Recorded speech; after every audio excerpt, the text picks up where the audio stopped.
The grand guild hall echoed with a nervous energy, the kind that precedes something either momentous or disastrous.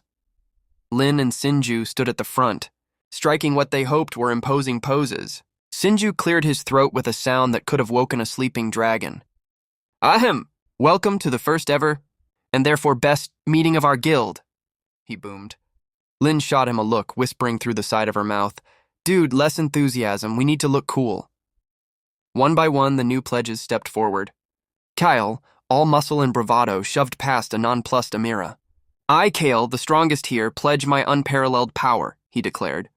A flash of light, and a golden crest shimmered into existence on the hilt of his massive sword, which he immediately began to polish with a self-satisfied smirk.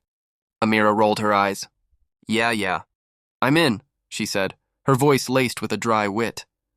A crest zapped onto the cover of her spellbook. As long as I get admin rights to our magical security. Next came Orion, who was nervously floating an inch off the ground, a habit he couldn't quite shake. Oh, me? He squeaked, startled.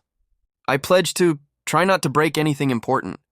As a crest appeared on the chest of his jumpsuit, he fumbled, trying to get his feet back on solid ground with a soft thud. Maya, meanwhile, was lost in her own world, sketching furiously in a book. Ooh, a dragon and a goblin. That's such a weirdly charming combo. She looked up, suddenly aware of the silence. Oh, right. I pledge my art to the cause. A rainbow crest splashed vibrantly onto her sketchbook. Bringing up the rear were the silent duo, Vince and Allie. Vince simply stated, We're in. A heavy crest clanked onto his gauntlet, and another appeared simultaneously on Ali's chest plate. The hulking golem gave a low, appreciative grunt. Finally, the twins, Leo and Lyra, stepped forward, their movements perfectly synchronized. We pledge to keep things interesting, they chimed in unison. Matching crests flared to life on the backs of their gloves, sealing the pact. The guild was formed.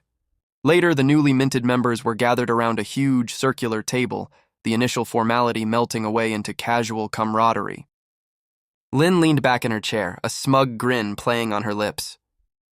And that's how I swapped a king's crown with a cabbage. He wore it for 3 days, she finished. Her story met with a few chuckles. Kale scoffed from across the table. A cabbage? Please. I bet my stories are way cooler than yours. Coolest story contest right now. Lynn just shrugged, a challenge glinting in her eyes. You're on, don't cry when you lose. Kale, never one for subtlety, stood up dramatically, his shadow stretching across the room.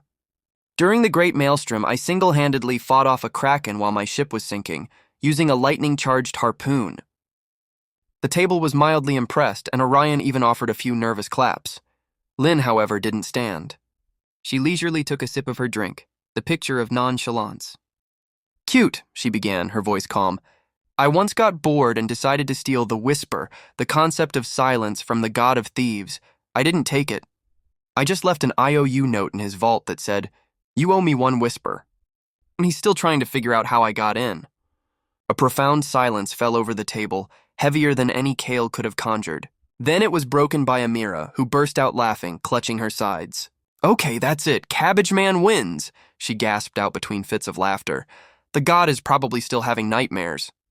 Kale sputtered indignantly, his face a mixture of shock and reluctant admiration as the rest of the table joined in the laughter. The friendly rivalry was clear, a bond forged in boasts and absurdity. They were finally a team.